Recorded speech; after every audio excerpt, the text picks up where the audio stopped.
नमस्कार, खबरां दे इस बुलेटिन में तुहाडा स्वागत है। मैं हरप्रीत कौर। पहला पेश ने चोणवीआं खबरां। प्रधानमंत्री नरेंद्र मोदी ने नवी सिक्ख्या नीति नूं आत्मनिर्भर भारत वाल एक महत्वपूर्ण कदम दस्सिया। भारत ਅਤੇ चीन विचाले 10वें गेड़ की कोर कमांडर पद्धर की गलबात भलके भारत वाले पासे चूशूल विच होवेगी।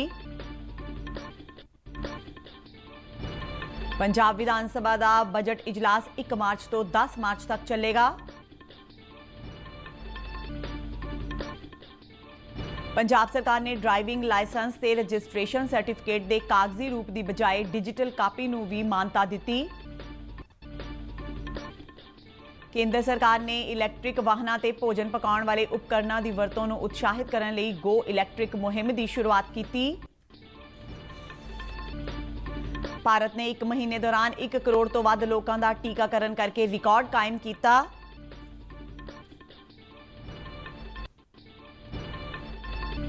ते DRDO ने एंटी टैंक मिसाइलां हेलिना ते ध्रुवस्तर का सफलतापूर्वक परीक्षण किया।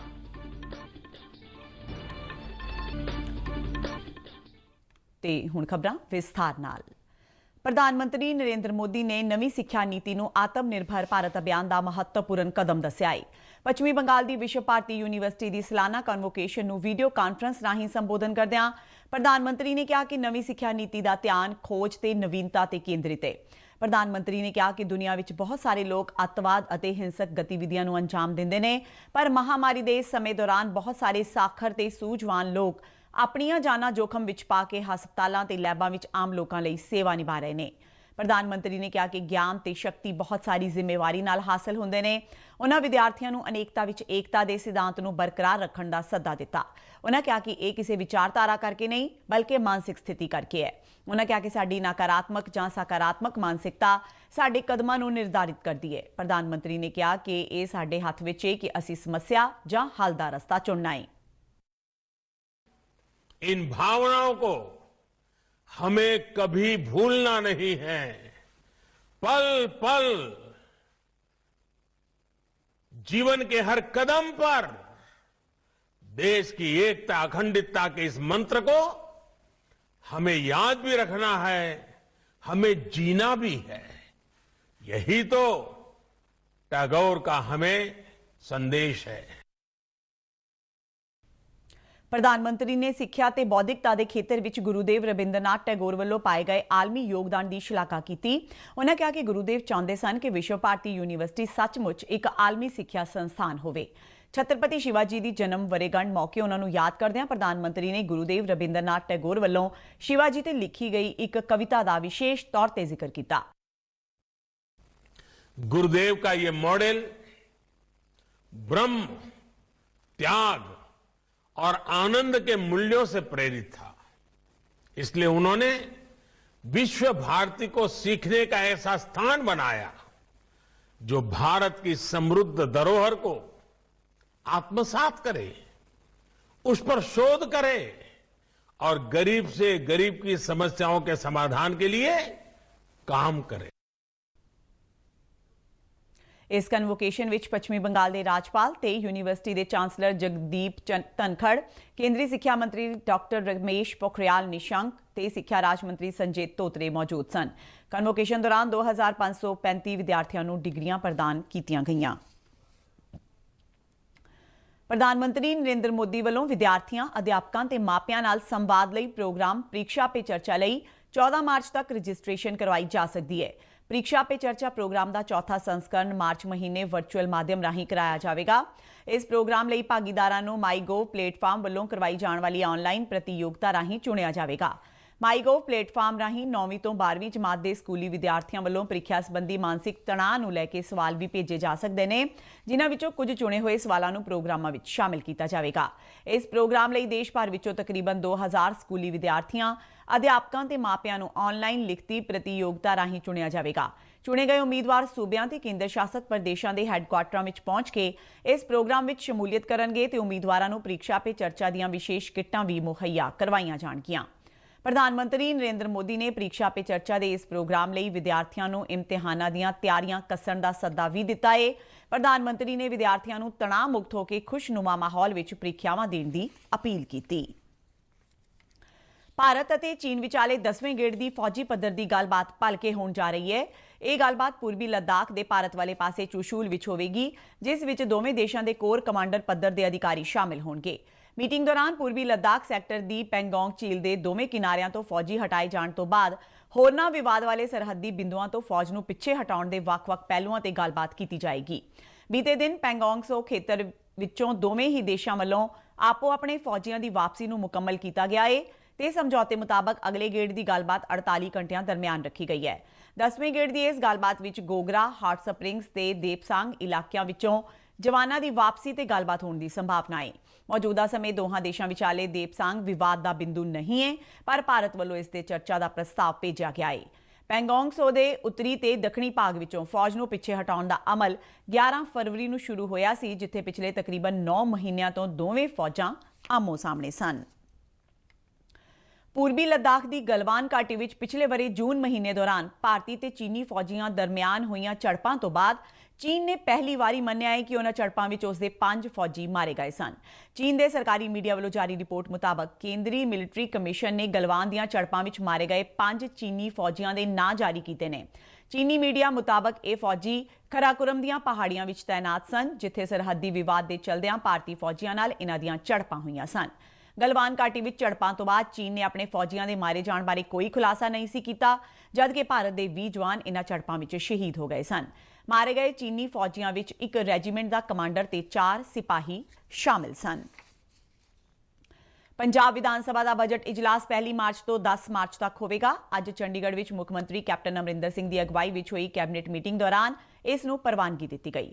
15ਵੀਂ ਵਿਧਾਨ ਸਭਾ ਦਾ ਇਹ 14ਵਾਂ ਇਜਲਾਸ ਹੋਵੇਗਾ। ਪੰਜਾਬ ਸਰਕਾਰ ਵੱਲੋਂ ਸਾਲ 2021-22 ਦਾ ਬਜਟ 8 ਮਾਰਚ ਨੂੰ ਪੇਸ਼ ਕੀਤਾ ਜਾਵੇਗਾ। ਕੈਬਨਿਟ ਵੱਲੋਂ ਬਜਟ ਇਜਲਾਸ ਲਈ ਤਰੀਕਾ ਮਿੱਥੇ ਜਾਣ ਤੋਂ ਬਾਅਦ ਇਸ ਨੂੰ ਰਾਜਪਾਲ ਦੀ ਸਿਫਾਰਿਸ਼ ਲਈ ਭੇਜ ਦਿੱਤਾ ਗਿਆ ਹੈ। ਇੱਕ ਸਰਕਾਰੀ ਬੁਲਾਰੇ ਨੇ ਕੈਬਨਿਟ ਮੀਟਿੰਗ ਮਗਰੋਂ ਦੱਸਿਆ ਕਿ ਕੈਬਨਿਟ ਨੇ ਮੁੱਖ ਮੰਤਰੀ ਨੂੰ ਪੰਜਾਬ ਵਿਧਾਨ ਸਭਾ ਦੇ 14ਵੇਂ ਇਜਲਾਸ ਦੌਰਾਨ ਦਿੱਤੇ ਜਾਣ ਵਾਲੇ ਰਾਜਪਾਲ ਦੇ ਭਾਸ਼ਣ ਦੀ ਮਨਜ਼ੂਰੀ ਦੇ ਅਖਤਿਆਰ ਦਿੱਤੇ ਨੇ। ਪੰਜਾਬ ਦੇ ਲੋਕ ਹੁਣ ਆਪਣੇ ਨਾਲ ਡਰਾਈਵਿੰਗ ਲਾਇਸੈਂਸ ਤੇ ਮੋਟਰ ਗੱਡੀ ਦੇ ਰਜਿਸਟ੍ਰੇਸ਼ਨ ਸਰਟੀਫਿਕੇਟ ਕਾਗਜ਼ੀ ਰੂਪ ਵਿੱਚ ਲਿਜਾਣ ਦੀ ਬਜਾਏ ਡਿਜੀਟਲ ਕਾਪੀਆਂ ਲਿਜਾ ਸਕਦੇ ਨੇ, ਜੋ ਮੰਨਣਯੋਗ ਹੋਣਗੀਆਂ। ਸੂਬੇ ਦੀ ਟਰਾਂਸਪੋਰਟ ਮੰਤਰੀ ਰਜ਼ੀਆ ਸੁਲਤਾਨਾ ਨੇ ਅੱਜ ਚੰਡੀਗੜ੍ਹ ਵਿੱਚ ਦੱਸਿਆ ਕਿ ਟਰਾਂਸਪੋਰਟ ਵਿਭਾਗ ਨੇ ਡਰਾਈਵਿੰਗ ਲਾਇਸੈਂਸ ਤੇ ਰਜਿਸਟ੍ਰੇਸ਼ਨ ਸਰਟੀਫਿਕੇਟ ਇਲੈਕਟ੍ਰੋਨਿਕ ਰੂਪ ਵਿੱਚ ਵਿਖਾਏ ਜਾਣ ਨੂੰ ਮਨਜ਼ੂਰੀ ਦੇ ਦਿੱਤੀ ਹੈ। ਉਹਨਾਂ ਦੱਸਿਆ ਕਿ ਇਹ ਜ਼ਰੂਰੀ ਦਸਤਾਵੇਜ਼ ਮੋਬਾਈਲ ਐਪ ਐਮ ਪਰਿਵਾਹਨ ਤੇ ਡਿਜੀ ਲਾਕਰ ਰਾਹੀਂ ਪੇਸ਼ ਕੀਤੇ ਜਾ ਸਕਦੇ ਨੇ। ਇਹ ਇਲੈਕਟ੍ਰੋਨਿਕ ਦਸਤਾਵੇਜ਼ ਮੌਕੇ ਤੇ ਚੈਕਿੰਗ ਦੌਰਾਨ ਟ੍ਰੈਫਿਕ ਪੁਲਿਸ ਤੇ ਆਰਟੀਓ ਵੱਲੋਂ ਮੰਨਣਯੋਗ ਹੋਣਗੇ। ਇਸ ਸਹੂਲਤ ਨਾਲ ਹੁਣ ਲੋਕਾਂ ਨੂੰ ਪਲਾਸਟਿਕ ਕਾਰਡ ਜਾਂ ਕਾਗਜ਼ ਦੇ ਰੂਪ ਵਿੱਚ ਇਹਨਾਂ ਦਸਤਾਵੇਜ਼ਾਂ ਦੀਆਂ ਕਾਪੀਆਂ ਨਹੀਂ ਰੱਖਣੀਆਂ ਪੈਣਗੀਆਂ। ਰਜ਼ੀਆ ਸੁਲਤਾਨਾ ਨੇ ਦੱਸਿਆ ਕਿ ਸੂਬਾ ਟਰਾਂਸਪੋਰਟ ਕਮਿਸ਼ਨਰ ਵੱਲੋਂ ਪੰਜਾਬ ਰੀਜਨਲ ਅਥਾਰਟੀਆਂ, ਸਬ ਡਿਵੀਜ਼ਨਲ ਮੈਜਿਸਟ੍ਰੇਟਾਂ ਤੇ ਏਡੀਜੀਪੀ ਟ੍ਰੈਫਿਕ ਨੂੰ ਇਸ ਸੰਬੰਧੀ ਚਿੱਠੀ ਜਾਰੀ ਕਰ ਦਿੱਤੀ ਗਈ ਹੈ। ਟਰਾਂਸਪੋਰਟ ਮੰਤਰੀ ਨੇ ਆਮ ਜਨਤਾ ਨੂੰ ਇਸ ਤੋਂ ਜਾਣੂ ਕਰਵਾਉਣ ਲਈ ਸੂਬੇ ਦੇ ਟਰਾਂਸਪੋਰਟ ਦਫ਼ਤਰਾਂ ਵਿੱਚ ਨੋਟਿਸ ਬੋਰਡਾਂ ਤੇ ਇਸ ਸੰਬੰਧੀ ਹੁਕਮਾਂ ਦੀਆਂ ਕਾਪੀਆਂ ਲਗਾਏ ਜਾਣ ਦੇ ਨਿਰਦੇਸ਼ ਦਿੱਤੇ ਨੇ। ਉਨ੍ਹਾਂ ਕਿਹਾ ਕਿ ਸਰਕਾਰ ਦੇ ਇਸ ਕਦਮ ਨਾਲ ਜਿੱਥੇ ਡਿਜੀਟਲ ਪੰਜਾਬ ਮੁਹਿੰਮ ਨੂੰ ਅਮਲੀ ਰੂਪ ਦੇਣ ਵਿੱਚ ਮਦਦ ਮਿਲੇਗੀ, ਉੱਥੇ ਭ੍ਰਿਸ਼ਟਾਚਾਰ ਨੂੰ ਖਤਮ ਕਰਨ ਤੇ ਡਰਾਈਵਿੰਗ ਲਾਇਸੈਂਸ ਤੇ ਆਰਸੀ ਦੀਆਂ ਕਾਪੀਆਂ ਨਾ ਹੋਣ ਦੀ ਸੂਰਤ ਵਿੱਚ ਭਾਰੀ ਭਰਕਮ ਜੁਰਮਾਨੇ ਭਰਨ ਤੋਂ ਲੋਕਾਂ ਨੂੰ ਨਿਜਾਤ ਮਿਲੇਗੀ। ਕੇਂਦਰ ਸਰਕਾਰ ਨੇ ਇਲੈਕਟ੍ਰਿਕ ਵਾਹਨਾਂ ਤੇ ਭੋਜਨ ਪਕਾਉਣ ਵਾਲੇ ਉਪਕਰਨਾਂ ਦੀ ਵਰਤੋਂ ਨੂੰ ਉਤਸ਼ਾਹਿਤ ਕਰਨ ਲਈ ਗੋ ਇਲੈਕਟ੍ਰਿਕ ਮੁਹਿੰਮ ਦੀ ਅੱਜ ਤੋਂ ਸ਼ੁਰੂਆਤ ਕੀਤੀ ਹੈ। ਇਸ ਮੁਹਿੰਮ ਦਾ ਮੁੱਖ ਉਦੇਸ਼ ਦੇਸ਼ ਵਿੱਚ ਊਰਜਾ ਸੁਰੱਖਿਆ ਨੂੰ ਯਕੀਨੀ ਬਣਾਉਣਾ ਹੈ। ਗੋ ਇਲੈਕਟ੍ਰਿਕ ਮੁਹਿੰਮ ਦੀ ਸ਼ੁਰੂਆਤ ਮੌਕੇ ਸਮਾਗਮ ਨੂੰ ਸੰਬੋਧਨ ਕਰਦਿਆਂ ਸੜਕ ਆਵਾਜਾਈ ਤੇ ਰਾਜ ਮਾਰਗ ਮੰਤਰੀ ਨਿਤਿਨ ਗਡਕਰੀ ਨੇ ਕਿਹਾ ਕਿ ਇਹ ਮੁਹਿੰਮ ਭਾਰਤ ਦਾ ਭਵਿੱਖ ਹੈ, ਘੱਟ ਲਾਗਤ ਵਾਲੇ, ਵਾਤਾਵਰਣ ਅਨੁਕੂਲ ਤੇ ਸਵਦੇਸ਼ੀ ਬਿਜਲੀ ਉਤਪਾਦਾਂ ਨੂੰ ਪ੍ਰਫੁੱਲਿਤ ਕਰੇਗਾ। ਜੈਵਿਕ ਬਾਲਣ ਦੀ ਦਰਾਮਦ ਤੇ ਵਧੇਰੇ ਲਾਗਤ ਪ੍ਰਤੀ ਚਿੰਤਾ ਜ਼ਾਹਿਰ ਕਰਦਿਆਂ ਗਡਕਰੀ ਨੇ ਕਿਹਾ ਕਿ ਵਾਹਨਾਂ ਤੋਂ ਹੋਣ ਵਾਲਾ ਕਾਰਬਨ ਉਤਸਰਜਨ ਸਾਡੇ ਲਈ ਵੱਡੀ ਚੁਣੌਤੀ ਹੈ। ਉਹਨਾਂ ਕਿਹਾ ਕਿ ਦੇਸ਼ ਵਿੱਚ ਅਜਿਹੇ ਵਾਹਨਾਂ ਨੂੰ ਪ੍ਰਫੁੱਲਿਤ ਕਰਨ ਦੀ ਲੋੜ ਹੈ ਜੋ ਬੈਟਰੀ, ਸੀਐਨਜੀ ਜਿਹੇ ਜੈਵਿਕ ਬਾਲਣਾਂ ਦੇ ਸਹਾਰੇ ਚੱਲਦੇ ਨੇ। ਉਹਨਾਂ ਕਿਹਾ ਕਿ ਭਾਰਤ ਅਗਲੇ 5 ਸਾਲਾਂ ਵਿੱਚ ਬਿਜਲੀ ਨਾਲ ਚੱਲਣ ਵਾਲੇ ਵਾਹਨਾਂ ਦੇ ਨਿਰਮਾਣ ਵਿੱਚ ਵਿਸ਼ਵ ਦਾ ਇੱਕ ਮੋਹਰੀ ਦੇਸ਼ ਬਣੇਗਾ। ਭਾਰਤ ਨੇ ਪਿਛਲੇ 1 ਮਹੀਨੇ ਦੌਰਾਨ 1 ਕਰੋੜ ਤੋਂ ਵੱਧ ਲੋਕਾਂ ਦਾ ਕੋਵਿਡ ਟੀਕਾਕਰਨ ਕਰਕੇ ਰਿਕਾਰਡ ਕਾਇਮ ਕੀਤਾ ਹੈ। ਪਿਛਲੇ 24 ਘੰਟਿਆਂ ਦੌਰਾਨ 6,58,000 ਤੋਂ ਵੱਧ ਲੋਕਾਂ ਨੂੰ ਕੋਵਿਡ ਵੈਕਸੀਨ ਲਗਾਈ ਗਈ ਹੈ। ਇਸੇ ਦੌਰਾਨ ਕੋਵਿਡ-19 ਤੋਂ ਸਿਹਤਯਾਬ ਹੋਣ ਦੀ ਦਰ 97.3% ਹੋ ਗਈ ਹੈ। ਸਿਹਤ ਮੰਤਰਾਲੇ ਮੁਤਾਬਕ ਬੀਤੇ 24 ਘੰਟਿਆਂ ਦੌਰਾਨ 10,896 ਲੋਕ ਸਿਹਤਯਾਬ ਹੋਏ ਨੇ। ਇਸ ਦੇ ਨਾਲ ਕੁੱਲ ਮਿਲਾ ਕੇ ਹੁਣ ਤੱਕ 1,06,60,000 ਤੋਂ ਵੱਧ ਲੋਕ ਕੋਰੋਨਾ ਮੁਕਤ ਹੋ ਚੁੱਕੇ ਨੇ। ਬੀਤੇ ਦਿਨ ਕੋਰੋਨਾ ਦੇ 13,193 ਨਵੇਂ ਮਾਮਲੇ ਸਾਹਮਣੇ ਆਏ। ਦੇਸ਼ ਭਰ ਵਿੱਚ ਐਕਟਿਵ ਕੇਸਾਂ ਦੀ ਗਿਣਤੀ ਵੀ ਲਗਾਤਾਰ ਘਟ ਹੋ ਰਹੀ ਹੈ। ਮੌਜੂਦਾ ਸਮੇਂ ਕੁੱਲ ਕੇਸਾਂ ਦਾ 1.27% ਹੀ ਅਜਿਹਾ ਹਿੱਸਾ ਹੈ जो इलाज अधीन है। ਕੇਂਦਰੀ ਸਿਹਤ ਮੰਤਰੀ ਡਾਕਟਰ ਹਰਸ਼ਵਰਧਨ ਨੇ ਮਿਸ਼ਨ ਇੰਦਰਧਨੁਸ਼ ਦੇ ਤੀਜੇ ਗੇੜ ਦੇ ਤਹਿਤ ਅੱਜ ਟੀਕਾਕਰਨ ਪ੍ਰੋਗਰਾਮ ਦੀ ਸ਼ੁਰੂਆਤ ਕੀਤੀ। ਇਹ ਪ੍ਰੋਗਰਾਮ 22 ਫਰਵਰੀ ਤੋਂ ਸ਼ੁਰੂ ਹੋਵੇਗਾ ਤੇ 15 ਦਿਨਾਂ ਤੱਕ ਚੱਲੇਗਾ। ਟੀਕਾਕਰਨ ਪ੍ਰੋਗਰਾਮ ਦਾ ਦੂਜਾ ਪੜਾਅ 22 ਮਾਰਚ ਤੋਂ ਸ਼ੁਰੂ ਹੋਵੇਗਾ।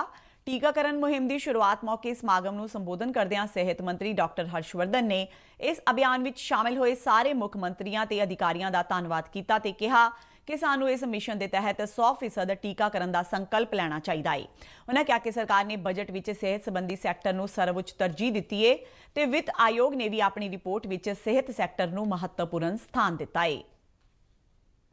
देश में 3,76,00,000 बच्चों को ढूंढ कर हम ये वैक्सीन उपलब्ध करा पाए। देश में 94 लाख से ज्यादा गर्भवती महिलाओं को हम ये जो टीका है ये उपलब्ध करा पाए। और जैसा कि हम सब जानते हैं कि आप सबके प्रयासों से जो शुरुआती दौर में इसमें सफलता का पैरामीटर 6.7% के आसपास था, बाद में हमारे 5वें फेज तक आते आते जैसा अभी बताया गया वो 30% तक कई स्थानों पर 12% और एवरेज 18.5% तक आ गया। ਰੱਖਿਆ ਖੋਜ ਤੇ ਵਿਕਾਸ ਸੰਗਠਨ DRDO ਵੱਲੋਂ ਅੱਜ ਐਂਟੀ ਟੈਂਕ ਮਿਜ਼ਾਈਲ ਦਾ ਸਫਲਤਾਪੂਰਵਕ ਪ੍ਰੀਖਣ ਕੀਤਾ ਗਿਆ। DRDO ਵੱਲੋਂ ਜਾਰੀ ਬਿਆਨ ਮੁਤਾਬਕ ਇਸ ਐਂਟੀ ਟੈਂਕ ਮਿਜ਼ਾਈਲ ਦੇ ਥਲ ਸੈਨਾ ਦੇ ਸੰਸਕਰਨ ਨੂੰ ਹੈਲੀਨਾ ਤੇ ਹਵਾਈ ਫੌਜ ਦੇ ਸੰਸਕਰਨ ਨੂੰ ਧਰੁਵ ਅਸਤਰ ਦਾ ਨਾਂ ਦਿੱਤਾ ਗਿਆ ਹੈ। ਇਸ ਮਿਜ਼ਾਈਲ ਨੂੰ ਅਤ ਆਧੁਨਿਕ ਹਲਕੇ ਹੈਲੀਕਾਪਟਰ ਪਲੇਟਫਾਰਮ ਤੋਂ ਵੀ ਦਾਗਿਆ ਜਾ ਸਕਦਾ ਹੈ। ਇਸ ਐਂਟੀ ਟੈਂਕ ਮਿਜ਼ਾਈਲ ਨੂੰ ਵੱਖ-ਵੱਖ ਮਿਸ਼ਨਾਂ ਦੇ ਆਧਾਰ ਤੇ ਵੱਖ-ਵੱਖ ਰੇਂਜ ਦੀ ਸਮਰੱਥਾ ਮੁਤਾਬਕ ਬਣਾਇਆ ਜਾਵੇਗਾ। ਹੈਲੀਨਾ ਤੇ ਧਰੁਵ ਅਸਤਰ ਚੱਲਦੇ ਹੋਏ ਨਿਸ਼ਾਨੇ ਨੂੰ ਫੁੰਡਣ ਦੇ ਸਮਰੱਥ ਨੇ।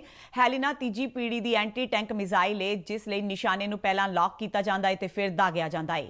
ਇਸ ਪ੍ਰਣਾਲੀ ਵਿੱਚ ਹਰੇਕ ਤਰ੍ਹਾਂ ਦੇ ਮੌਸਮ ਤੇ ਰਾਤ ਵੇਲੇ ਨਿਸ਼ਾਨਾ ਲੱਭਣ ਤੇ ਫੁੰਡਣ ਦੀ ਸਮਰੱਥਾ ਹੈ। DRDO ਮੁਤਾਬਕ ਇਹ ਮਿਜ਼ਾਈਲ ਦੁਨੀਆ ਦੀਆਂ ਸਭ ਤੋਂ ਵੱਧ ਵਿਕਸਿਤ ਐਂਟੀ ਟੈਂਕ ਪ੍ਰਣਾਲੀਆਂ ਵਿੱਚੋਂ ਇੱਕ ਹੈ। ਰੱਖਿਆ ਮੰਤਰੀ ਰਾਜਨਾਥ ਸਿੰਘ ਨੇ ਇਸ ਉਪਲਬਧੀ ਤੇ DRDO ਫੌਜ ਤੇ ਹਵਾਈ ਫੌਜ ਨੂੰ ਵਧਾਈ ਦਿੱਤੀ ਹੈ। BSF ਵੱਲੋਂ ਫਿਰੋਜ਼ਪੁਰ ਸੈਕਟਰ ਵਿੱਚ ਕੰਡਿਆਲੀ ਤਾਰ ਲਾਗਿਓਂ 10 ਕਿਲੋ 265 ਗ੍ਰਾਮ ਹੈਰੋਇਨ ਬਰਾਮਦ ਕੀਤੀ ਗਈ ਹੈ। BSF ਦੇ ਪੰਜਾਬ ਫਰੰਟੀਅਰ ਹੈੱਡਕੁਆਰਟਰ ਵੱਲੋਂ ਜਾਰੀ ਪ੍ਰੈਸ ਰਿਲੀਜ਼ ਵਿੱਚ ਕਿਹਾ ਗਿਆ ਹੈ ਕਿ ਅੱਜ ਫਿਰੋਜ਼ਪੁਰ ਸੈਕਟਰ ਵਿੱਚ ਤਾਇਨਾਤ BSF ਦੀ 29 ਬਟਾਲੀਅਨ ਦੇ ਚੌਕਸ ਜਵਾਨਾਂ ਵੱਲੋਂ ਇੱਕ ਵਾਰ ਫੇਰ ਰਾਸ਼ਟਰ ਵਿਰੋਧੀ ਅੰਸਰਾਂ ਵੱਲੋਂ ਪਾਬੰਦੀਸ਼ੁਦਾ ਨਸ਼ੀਲੇ ਪਦਾਰਥ ਭਾਰਤ ਵਿੱਚ ਚੋਰੀ ਛੁਪੇ ਭੇਜੇ ਜਾਣ ਦੀ ਕੋਸ਼ਿਸ਼ ਨੂੰ ਨਾਕਾਮ ਕਰ ਦਿੱਤਾ ਗਿਆ। ਇਨ੍ਹਾਂ ਜਵਾਨਾਂ ਨੇ ਡਿਊਟੀ ਦੌਰਾਨ 10 ਪੈਕੇਟ ਬਰਾਮਦ ਕੀਤੇ ਜਿਨ੍ਹਾਂ ਵਿੱਚ 10 ਕਿਲੋਗ੍ਰਾਮ ਤੋਂ ਵੱਧ ਹੈਰੋਇਨ ਸੀ। BSF ਵੱਲੋਂ ਹੁਣ ਤੱਕ ਪਾਕਿਸਤਾਨ ਨਾਲ ਲੱਗਦੀ ਪੰਜਾਬ ਸਰਹੱਦ ਤੋਂ 91 ਕਿਲੋ 679 ਗ੍ਰਾਮ ਹੈਰੋਇਨ ਬਰਾਮਦ ਕੀਤੀ ਜਾ ਚੁੱਕੀ ਹੈ। ਆਸਟ੍ਰੇਲੀਅਨ ਓਪਨ ਟੈਨਿਸ ਟੂਰਨਾਮੈਂਟ ਦੇ ਮਹਿਲਾਵਾਂ ਦੇ ਡਬਲਜ਼ ਵਰਗ ਦਾ ਖਿਤਾਬ ਐਲਿਸ ਮਰਟਨਸ ਤੇ ਆਰੀਆਨਾ ਸਵਾਲੇਂਕਾ ਨੇ ਜਿੱਤ ਲਿਆ ਹੈ। ਅੱਜ ਖੇਡੇ ਗਏ ਡਬਲਜ਼ ਦੇ ਖਿਤਾਬੀ ਮੁਕਾਬਲੇ ਵਿੱਚ ਬੈਲਜੀਅਮ ਤੇ ਬੇਲਾਰੂਸ ਦੀ ਜੋੜੀ ਨੇ ਪਿਛਲੀ ਵਾਰ ਦੀ ਚੈਂਪੀਅਨ ਬਾਰਬਰਾ ਕਰੇਜਕੋਵਾ ਤੇ ਕੈਟਰੀਨਾ ਸਿਨੀਆਕੋਵਾ ਦੀ ਜੋੜੀ ਨੂੰ 6-2 ਤੇ 6-3 ਦੇ ਸਿੱਧੇ ਸੈਟਾਂ ਵਿੱਚ ਹਰਾ ਕੇ ਖਿਤਾਬ ਤੇ ਕਬਜ਼ਾ ਕੀਤਾ। ਇਸੇ ਦੌਰਾਨ ਪੁਰਸ਼ਾਂ ਦੇ ਡਬਲਜ਼ ਵਰਗ ਦਾ ਸੈਮੀਫਾਈਨਲ ਮੁਕਾਬਲਾ ਰਾਜੀਵ ਰਾਮ ਤੇ ਜੋਏ ਸੈਲਿਸਬਰੀ ਨੇ ਜਿੱਤਿਆ। ਡਬਲਜ਼ ਦੇ ਖਿਤਾਬੀ ਮੁਕਾਬਲੇ ਵਿੱਚ ਇਸ ਜੋੜੀ ਦਾ ਸਾਹਮਣਾ ਇਵਾਨ ਡੋਡਿਗ ਤੇ ਫਿਲਿਪ ਪੋਲਾਸਿਕ ਦੀ ਜੋੜੀ ਨਾਲ ਹੋਵੇਗਾ। ਮਹਿਲਾਵਾਂ ਦੇ ਸਿੰਗਲਜ਼ ਵਰਗ ਦਾ ਖਿਤਾਬੀ ਮੁਕਾਬਲਾ ਭਲਕੇ ਜੇ ਬਰਾਡੀ ਤੇ ਨਾਓਮੀ ਓਸਾਕਾ ਵਿਚਾਲੇ ਖੇਡਿਆ ਜਾਵੇਗਾ ਜਦਕਿ ਪੁਰਸ਼ ਵਰਗ ਦਾ ਸਿੰਗਲਜ਼ ਮੁਕਾਬਲਾ ਐਤਵਾਰ ਨੂੰ ਨੋਵਾਕ ਜਾਕੋਵਿਕ ਤੇ ਡੀ ਮੈਦਵੇਦੇਵ ਵਿਚਾਲੇ ਹੋਵੇਗਾ। ਤੇ ਬੁਲੇਟਿਨ ਦੇ ਅੰਤ ਵਿੱਚ ਚੋਣਵੀਆਂ ਖਬਰਾਂ ਇੱਕ ਵਾਰ ਫਿਰ ਤੋਂ। ਪ੍ਰਧਾਨ ਮੰਤਰੀ ਨਰਿੰਦਰ ਮੋਦੀ ਨੇ ਨਵੀਂ ਸਿੱਖਿਆ ਨੀਤੀ ਨੂੰ ਆਤਮ ਨਿਰਭਰ ਭਾਰਤ ਵੱਲ ਇੱਕ ਮਹੱਤਵਪੂਰਨ ਕਦਮ ਦੱਸਿਆ। ਭਾਰਤ ਅਤੇ ਚੀਨ ਵਿਚਾਲੇ 10ਵੇਂ ਗੇੜ ਦੀ ਕੋਰ ਕਮਾਂਡਰ ਪੱਧਰ ਦੀ ਗੱਲਬਾਤ ਭਲਕੇ ਭਾਰਤ ਵਾਲੇ ਪਾਸੇ ਚੂਸ਼ੂਲ ਵਿੱਚ ਹੋਵੇਗੀ। ਪੰਜਾਬ ਵਿਧਾਨ ਸਭਾ ਦਾ ਬਜਟ ਇਜਲਾਸ 1 ਮਾਰਚ ਤੋਂ 10 ਮਾਰਚ ਤੱਕ ਚੱਲੇਗਾ। ਪੰਜਾਬ ਸਰਕਾਰ ਨੇ ਡਰਾਈਵਿੰਗ ਲਾਇਸੈਂਸ ਤੇ ਰਜਿਸਟ੍ਰੇਸ਼ਨ ਸਰਟੀਫਿਕੇਟ ਦੇ ਕਾਗਜ਼ੀ ਰੂਪ ਦੀ ਬਜਾਏ ਡਿਜੀਟਲ ਕਾਪੀ ਨੂੰ ਵੀ ਮਾਨਤਾ ਦਿੱਤੀ। ਕੇਂਦਰ ਸਰਕਾਰ ਨੇ ਇਲੈਕਟ੍ਰਿਕ ਵਾਹਨਾਂ ਤੇ ਭੋਜਨ ਪਕਾਉਣ ਵਾਲੇ ਉਪਕਰਨਾਂ ਦੀ ਵਰਤੋਂ ਨੂੰ ਉਤਸ਼ਾਹਿਤ ਕਰਨ ਲਈ ਗੋ ਇਲੈਕਟ੍ਰਿਕ ਮੁਹਿੰਮ ਦੀ ਸ਼ੁਰੂਆਤ ਕੀਤੀ। ਭਾਰਤ ਨੇ 1 ਮਹੀਨੇ ਦੌਰਾਨ 1 ਕਰੋੜ ਤੋਂ ਵੱਧ ਲੋਕਾਂ ਦਾ ਕੋਵਿਡ ਟੀਕਾਕਰਨ ਕਰਕੇ ਰਿਕਾਰਡ ਕਾਇਮ ਕੀਤਾ। ਤੇ DRDO ਨੇ ਐਂਟੀ ਟੈਂਕ ਮਿਜ਼ਾਈਲਾਂ ਹੈਲੀਨਾ ਤੇ ਧਰੁਵ ਅਸਤਰ ਦਾ ਸਫਲਤਾਪੂਰਵਕ ਪ੍ਰੀਖਣ ਕੀਤਾ। ਤੇ ਇਸ ਦੇ ਨਾਲ ਹੀ ਖਬਰਾਂ ਦਾ ਇਹ ਬੁਲੇਟਿਨ ਖਤਮ ਹੁੰਦਾ ਹੈ। ਆਗਿਆ ਦਿਓ, ਨਮਸਕਾਰ।